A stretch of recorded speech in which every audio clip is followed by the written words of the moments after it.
कुरान को खोलते हैं और पढ़ना शुरू करते हैं तो हमें पहला सूरा मिलता है सूरह हम्द। ठीक है खासूसन आप एक बार सूरह हम्द की तिलावत कर देंगे। खासूसन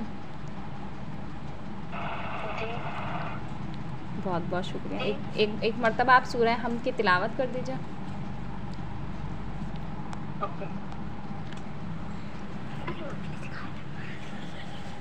अऊज़ु बिल्लाहि मिनश शैतानिर रजीम। बिस्मिल्लाहिर रहमानिर रहीम। अल्हम्दुलिल्लाहि रब्बिल आलमीन। अर्रहमानिर रहीम। मालिकि यौमिद्दीन। इय्याक नअबुदु व इय्याक नस्तईन। इहदिनस सिरातल मुस्तकीम। सिरातल लज़ीना अनअमता अलैहिम गैरिल मग़दूबि अलैहिम वलद्दाल्लीन।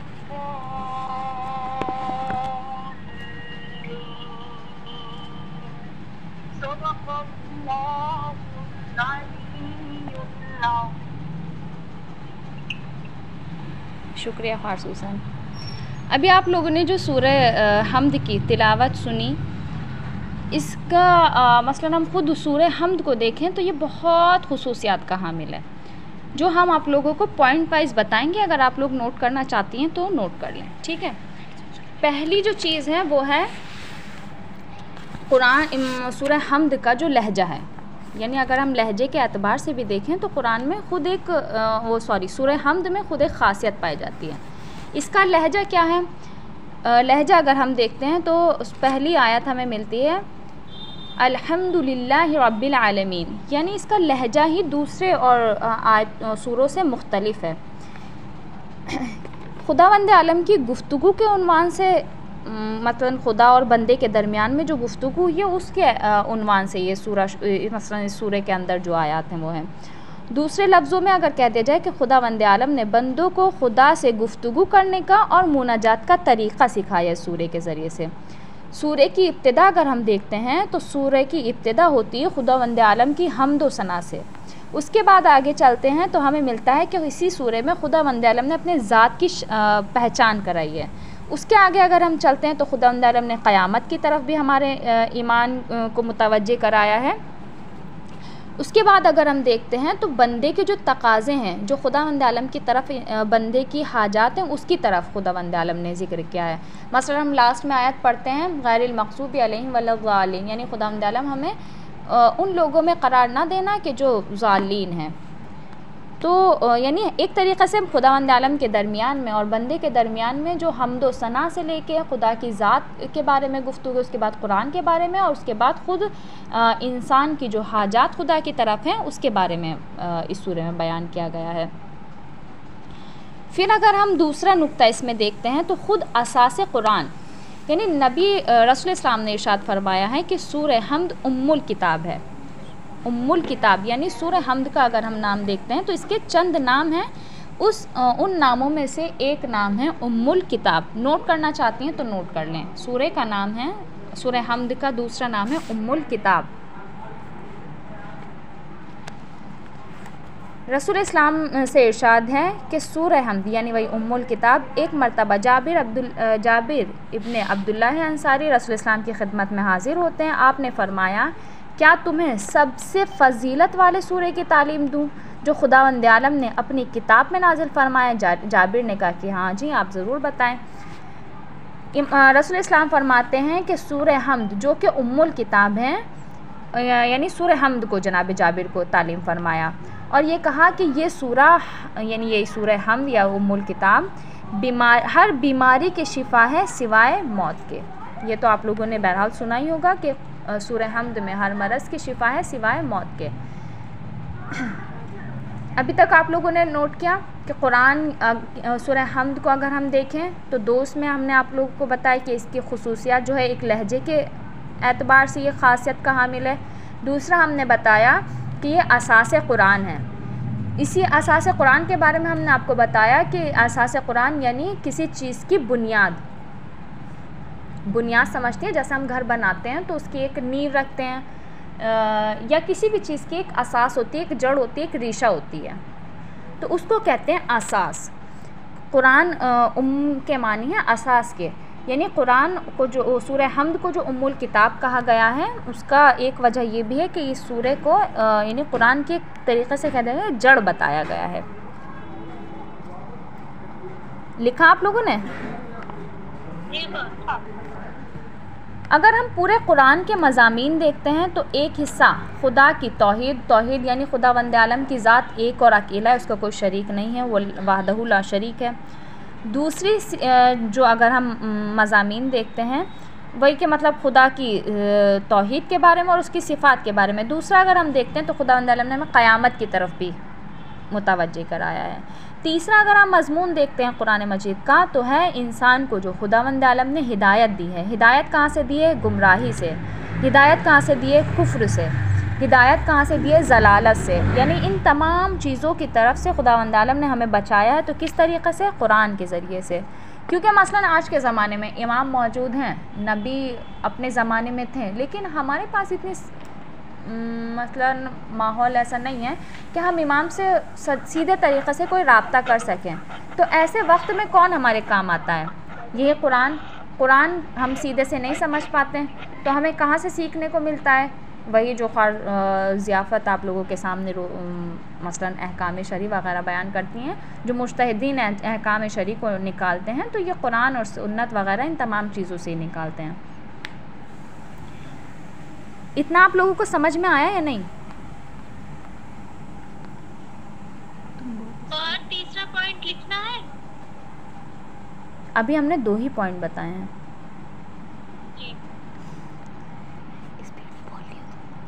ज़्यादा स्पीड में बोल रहे हैं, आराम से बोल रहे हैं? जी। ओके। इसके बाद अगर हम बात करते हैं तो आती है सूरह हमद के मौज़ूआत की, यानी सूरह हमद का जो मौजू है वो क्या है।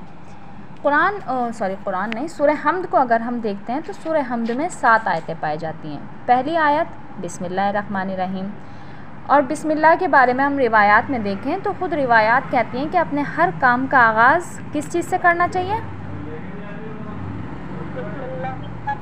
Very good. यानी खुदावंद आलम ने कुरान मजीद के शुरू में ही बिस्मिल्लाह लिख के हमें बता दिया कि अगर हम ज़िंदगी में अपना कोई काम शुरू करते हैं तो बिस्मिल्लाहिर्रहमानिर्रहीम से करें, कि खुदा के वंद आलम की ज़ात से ही हम मदद तलब करें। उसके बाद जो आयत आती है वो आती है अल्हम्दुलिल्लाहि रब्बिल आलमीन।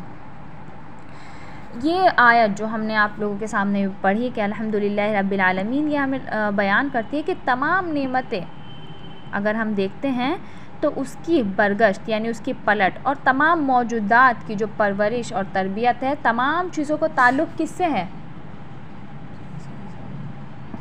खुदावंद आलम की ज़ात से है। यानी तमाम नेमतें जो खुदावंद आलम ने हमें दी हैं उसकी तमाम चीज़ों की बाज़गश्त यानी किसको पलट के जाना है? किसकी तरफ है? खुदावंद आलम की तरफ। यानी ये तमाम चीज़ें जो हमें अता की गई हैं इसकी इनायत का सरचश्मा खुदावंद आलम की ज़ात की तरफ है। उसके बाद आता है अर्रहमानिर्रहीम। अर्रहमानिर्रहीम अगर हम देखते हैं तो दोनों रहमान और रहीम अपने अपने ख़ासियत के हामिल हैं, जो हमें अभी जो है हम बताएंगे आप लोगों को कि रहमान और क्या है और रहीम क्या है। लेकिन अभी सिर्फ कुल्ली तरीक़े से इन 7 आयत के बारे में आप लोगों के सामने बयान करना है। तो बिस्मिल्लाहिर्रहमानिर्रहीम के बारे में हमने आपको बता दिया कि खुदावंद आलम की ज़ात का नाम लेकर ही हमें काम शुरू करना चाहिए। फिर हमने बताया अल्हम्दुलिल्लाह रब्बिल आलमीन, ये इस बात की दलालत करती है कि हर तमाम चीज़ जो खुदावंद आलम ने हमें अता की हैं उन तमाम चीज़ों की अनायात का सरचश्मा खुदावंद आलम की ज़ात की तरफ है। तीसरी चीज़ आती है अर्रहमानिर्रहीम। अगर हम अर्रहमानिर्रहीम को देखें तो ये इस बात का तकरार करती है कि खुदा की खिलकत, तरबियत और हाकमियत की बुनियादी रहमत और उतूफ़त पे है। यानी खुदावंद आलम ने जो तमाम चीज़ों को खल्क़ किया है उसकी रहमानियत का ज़रिया है। फिर आती है बात मालिकी यौमिद्दीन।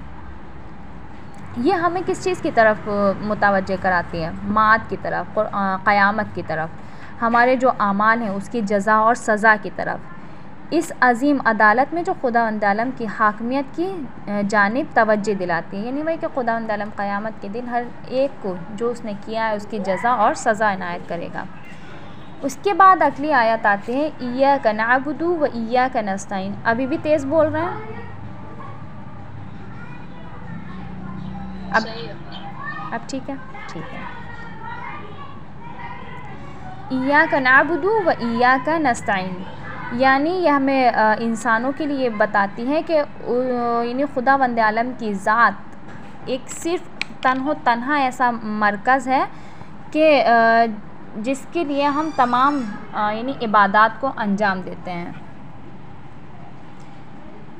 आ रही है बात समझ में? यानी जिसे कह दिया जाए तौहीद इबादी, इंसान के लिए उस अकेले मरकज़ का तज़किरा हुआ है, यानी सिर्फ खुदावंद आलम की ज़ात ही ऐसा मरकज़ है कि जिसकी तरफ यानी तमाम इबादतें पलट कर जाती हैं। इसके बाद खुदावंद आलम ने इस कुरान में कहा इहदिना सिरातल मुस्तकीम।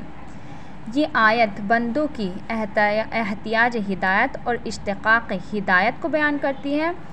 ये आयत इस तरफ तवज्जो दिलाती है कि हर किस्म की हिदायत उसी की तरफ से है, उसी की तरफ से यानी खुदावंद आलम की तरफ से। आयत क्या थी? इहदिना सिरातल मुस्तकीम, हमें इस बात की तरफ मुतवज्जे कराती है कि हर किस्म की हिदायत खुदावंद आलम की तरफ से है। फिर अगर हम देखते हैं कि सिरात मुस्तकीम से मुराद कौन है, तो कहा कि सिरात मुस्तकीम से मुराद उन लोगों की राह है जो नेमात इलाही से नवाजे गए हैं, और ये रास्ता मग़ज़ूब और गुमराह जो लोग हैं उनके रास्ते से अलग है। समझ में आ रहा है आप लोगों को? नहीं आ रहा है तो बता दें, फिर हम किसी और तरीक़े से बताएं।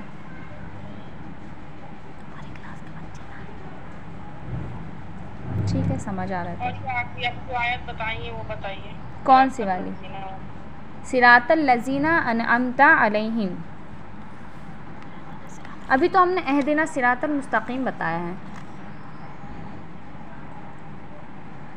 इहदिना सिरातल मुस्तकीम बताया है, तो हमने बताया कि सिरात मुस्तकीम क्या है। सिरात मुस्तकीम वो है कि जहाँ पर खुदावंद आलम की तमाम नेमात नाजिल होती हैं, और यह हम जब सूरह के लास्ट में पढ़ते हैं गैरिल मग़ज़ूबि अलैहिम वलज़्ज़ालिन, यानी जो मग़ज़ूबीन का रास्ता है उस रास्ते से जुदा है उन लोगों का रास्ता कि जिस पर नेमात इलाही नाजिल होती हैं। यानी जैसे कह दिया जाए कि एक रास्ता है जो जिस पर खुदावंद आलम के नेक बंदे हैं, उस पर खुदा की नेमतें नाजिल होती हैं। दूसरा कह दिया जाए कि वो रास्ता है यानी मग़ज़ूब ज़ालिन लोगों का जो रास्ता है वो रास्ता है कि जो गुमराह लोगों का रास्ता है। ठीक है, अगर हम कुरान को कुरान नहीं हम्द को देखते हैं तो दो हिस्सों में तकसीम होता है। एक हिस्सा खुदा की हम्द व सना और दूसरा हिस्सा बंदों की ज़रूरत के बारे में है।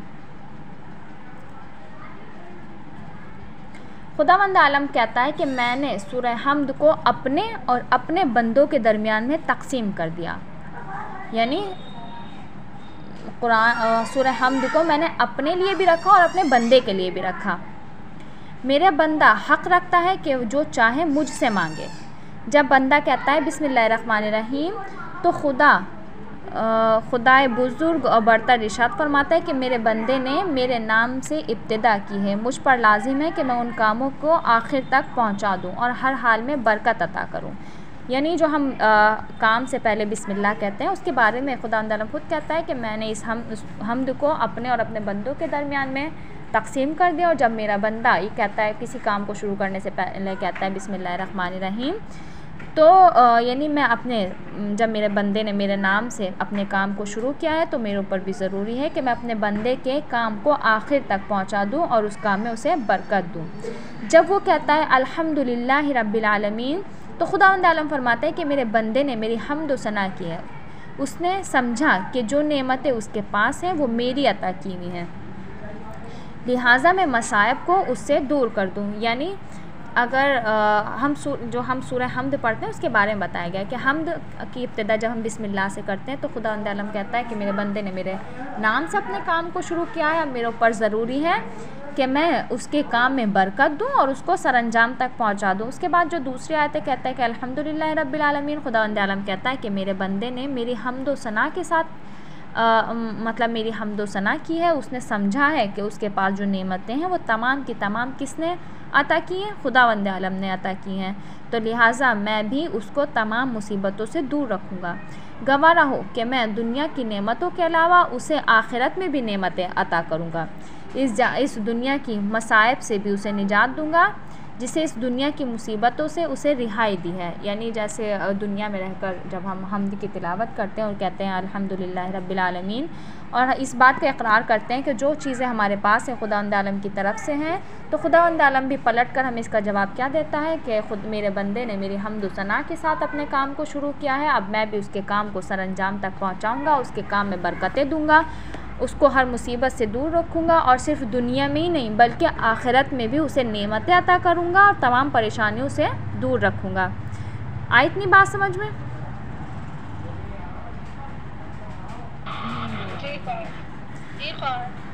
इसके बाद है अर्रहमान रहीम। जब बंदा कहता है कि अर्रहमान रहीम, तो खुदावंद आलम कहता है कि मेरा बंदा इस बात की गवाही दे रहा है कि मैं रहमान भी हूँ और रहीम भी हूँ। गवाह रहो कि मैं इसके हिस्से में अपनी रहमत ज़्यादा दूंगा। जब वो कहता है कि मालिक यौमिद्दीन, तो खुदावंद आलम कहता है कि जिस तरह इसने रोज़े क़यामत मेरी हाकमियत और मालिकियत का एतराफ़ किया है, हिसाब और किताब के दिन इसके हिसाब में मैं आसानी कर दूंगा। जी